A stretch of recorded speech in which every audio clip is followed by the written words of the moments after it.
Ну а зараз хочу повідомити вам про прем'єру на телеканалі АТR. Тетяна Даниленко від сьогодні тепер є маленькою частинкою нашої команди. І Таня з нами на зв'язку. Таню, вітаю вас. Як ви нас чуєте? Вітаю, чудово чую, я поруч з вами, тому все чудово. Тань, дуже цікаво і нам, і нашим глядачам, звісно, хто сьогодні буде першим таким прем'єрним гостем у вашій авторській програмі і про що, звісно, говоритимете. Почну з того, про що говоритимемо. Звичайно, говоритимемо про екологію і Україну, які опинилися в епіцентрі цьогорічної Генеральної асамблеї ООН. Звичайно, будемо цьому приділяти багато уваги. Поговоримо з людьми, які аналізують події, перебувають зараз там, в Нью-Йорку. Також поговоримо про те, чому з Віктора Януковича раптом зняли європейські санкції, що ж відбулося у суді в Києві довкола справи Януковича і багато чого іншого. Коментувати все це буде Святослав Юраш, наймолодший депутат українського парламенту, пасіонарій Майдану і член парламентського комітету закордонних справ, представник Зе-команди, владної команди, який за певним таким щасливим для нас збігом обставин зараз перебуває не в Нью-Йорку. Раніше, як правило, значна частина комітету закордонних справ їздила з президентом на Генасамблею. Отже, ми проаналізуємо все, що є сьогодні важливим. І сьогодні буде така буденна, але все-таки прем'єра моєї програми, яка буде виходити раз на тиждень, щовівторка, в ефірі каналу АТР. Таню, я правильно розумію, що буде так само комунікація з глядачами? Відкриті вайбери, відкриті телефони. Тобто будь-хто з будь-якої точки країни може зателефонувати і поставити своє питання. Правильно розумію? Принаймні спробуємо влаштувати певний інтерактив, побачимо, як піде. Це поки що пробна куля. Завжди про програми потрібно судити через декілька програм. Як воно все це складеться, будемо бачити вже через декілька тижнів. Тоді ж обточимо формат, зрозуміємо, що цікаво нашим глядачам. І, власне, глядачів є багато, вони розділені, на жаль, адміністративним кордоном, який розмежовує зараз материкову Україну і півострів Крим. Будемо розуміти, що цікаво і як саме цікаво саме глядачам АТР. І, відповідно, будемо будувати цей формат.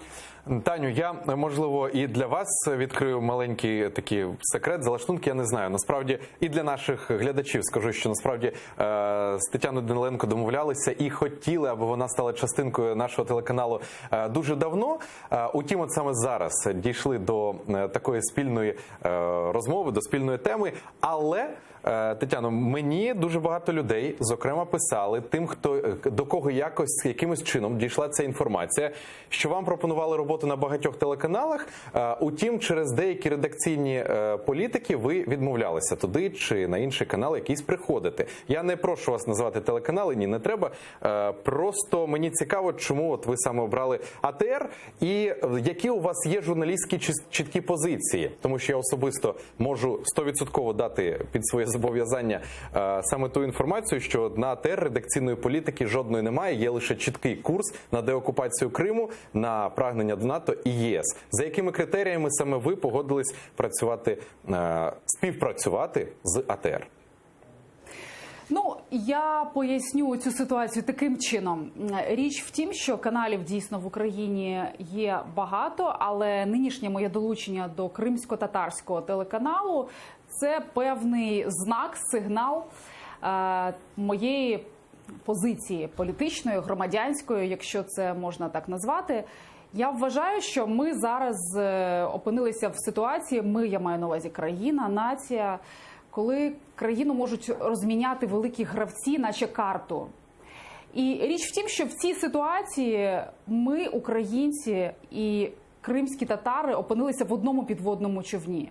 При здачі Криму і згоді України на той мирний сценарій на Донбасі, який зараз пропонується Україні і Заходом, і Росією, скоріш за все, нас поставлять в ситуацію, коли ми змушені будемо відмовитися від Криму або забути про нього на багато років. Я вважаю, що це неправильно, і ці мирні домовленості можуть прокласти глибокий шрам на нашу країну, на нашу націю, і тому я вважаю, що долучення до кримсько-татарського каналу в такий момент є глибоко символічним. Таню, ну я на завершення цієї розмови хочу сказати, дуже класно так поєднуватись і разом йти до своєї мети. Гульсум Халілова є моя колега, ми з нею і ток-шоу «Мост» ведемо, і редакторами так само цього проекту є. І наша, так би мовити, родзинка, і ми домовились, що постійно будемо говорити, що ми, українці з материку, і кримські татари, разом будемо тут, на материку, згуртовуватись і разом йти до деокупації Криму, бодай інформаційно, бо ми є, по суті, інформаційними воїнами. І мені особисто дуже приємно, Тетяно, що ви долучаєтесь до нашої маленької команди. Я особисто вам дуже бажаю класного провести ефіру о 21-й годині на АТР Прайм Даниленко. І сьогодні налаштовуватися на АТР буде дуже гаряче і дуже цікаво. Дякую дуже, Таню, що долучились, проанонсували свій ефір.